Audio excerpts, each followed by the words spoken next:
bien dans son job pour parler des enquêtes internes. Elles concernent les partenaires sociaux, elles concernent les directions des RH évidemment, dans le cadre de conflits, de difficultés et donc d'enquêtes. Et j'accueille Claire Letouzet. Bonjour Claire. Bonjour. Ravi de vous accueillir, avocate spécialisée en droit du travail. Alors d'abord un petit point de droit, commençons par le début, puisqu'il y a un arrêt de la Cour de casse du 18 juin 2025, si je le dis bien de tête, Oui. Qui modifie quelques éléments, notamment autour de la manière dont on va aborder ces enquêtes. Est-ce que vous pouvez nous éclairer? C'est un élément supplémentaire. C'est un élément supplémentaire parce que ça permet de s'interroger sur la valeur probante du rapport d'enquête. Comme vous le savez, quand il y a une alerte interne, l'employeur doit mettre en place une alerte. Il doit la confier à une équipe spécialisée et suivre des règles spécifiques pour que elle soit faite d'une manière efficace et pouvoir ensuite être utilisée comme moyen de preuve. Et alors, ce qui est intéressant dans cet arrêt du 18 juin, c'est que le juge est venu déterminer de façon plus précise qu'est-ce que la valeur probante d'une enquête.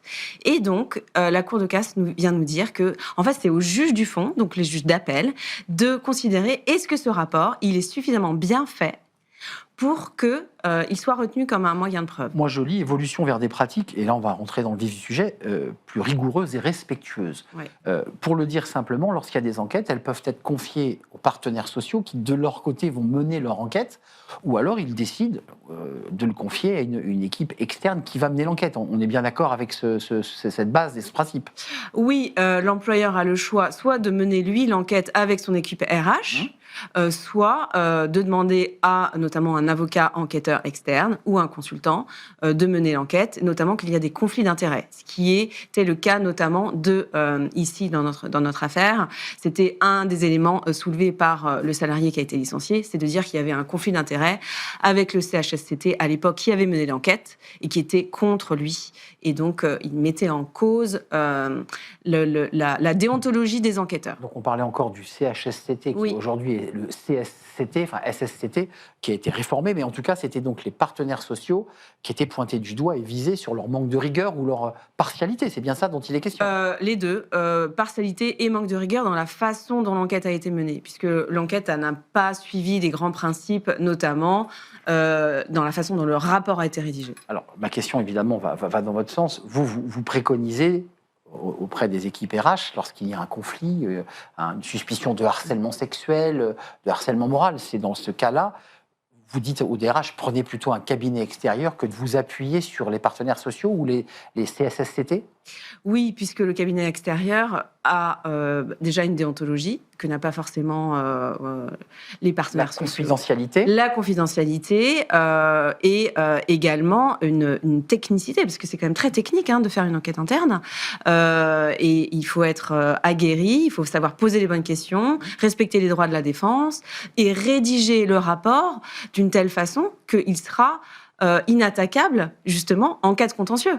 Parce que ce qui est intéressant dans ce dont on parle, c'est que là, on parle à une avocate, vous êtes avocate, mais quand vous entamez cette enquête, on est bien dans une enquête, vous recevez des gens, vous leur posez des questions, un peu comme pourrait le faire un inspecteur qui... Alors, vous n'avez pas d'agrément policier, mais c'est ça. Oui, c'est ça. En fait, votre enquête. On a une casquette d'avocat enquêteur. Exactement. Donc, ce n'est pas notre rôle d'avocat classique, même si on garde notre déontologie, et c'est ça qui fait la différence, justement, avec les consultants classiques.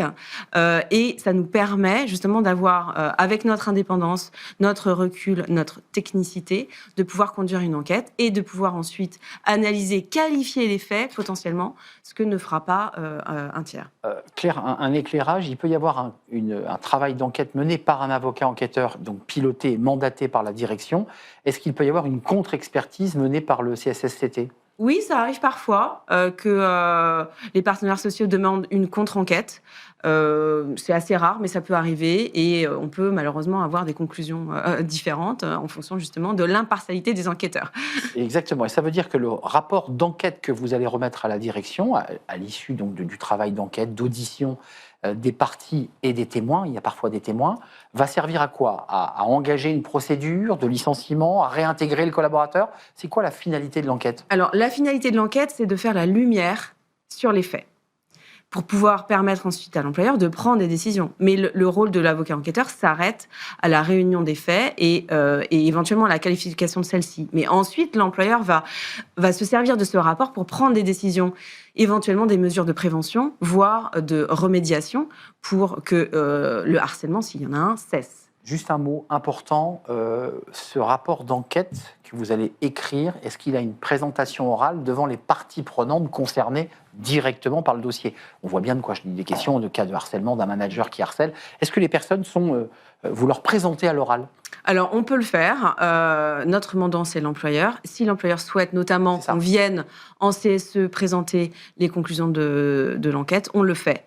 Et ça permet en effet de pouvoir répondre aux questions éventuellement. Ou sinon, l'employeur le fait. Les deux options sont possibles. Bon, en tout cas, une transparence en tout cas sur le travail que vous avez mené, de manière à ce que ça soit... Une transparence et une responsabilité sur le travail mené. C'est un sujet important, cette question des enquêtes internes, parce qu'en général, ce sont des sujets liés à la souffrance. Il y a souvent beaucoup de souffrance dans ces dossiers. Merci Claire Letouzet d'être venue nous éclairer. Et puis c'est un éclairage précis, puisqu'il est lié à cet arrêt de la Cour de casse du 18 juin 2025. Avocate spécialisée en droit du travail, merci de nous avoir rendu visite. On tourne une page, place à notre débat, c'est le cercle RH. J'accueille mes invités. On va parler des managers. Bah oui, les managers parfois en première ligne, aussi dans des cas de conflit d'ailleurs. On va en parler avec nos invités.